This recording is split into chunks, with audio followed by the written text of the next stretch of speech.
খতিয়ানে ব্যবহৃত 15টি শব্দের অর্থ ও ব্যাখ্যা জানুন। যাদের জমিজমা নিয়ে ধারণা মোটামুটি কম, আপনাদের জন্য আজকের ভিডিওটি খুবই গুরুত্বপূর্ণ।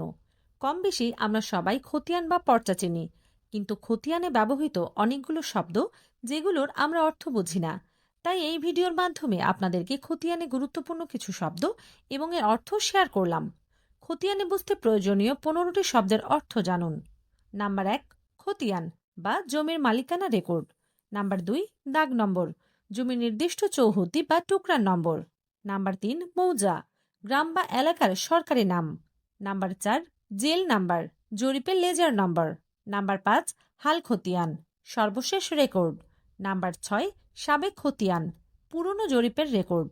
নাম্বার 7, এসে খতিয়ান, স্টেট অ্যাকুইজিশন জরিপের রেকর্ড।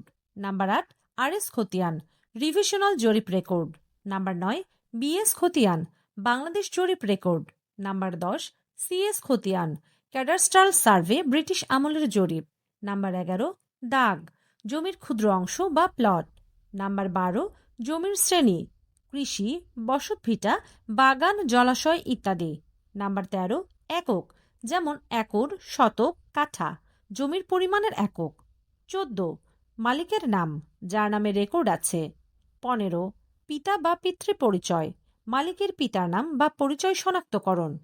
আইনি পরামর্শ বা তথ্য জানতে আমাদের ফলো করুন।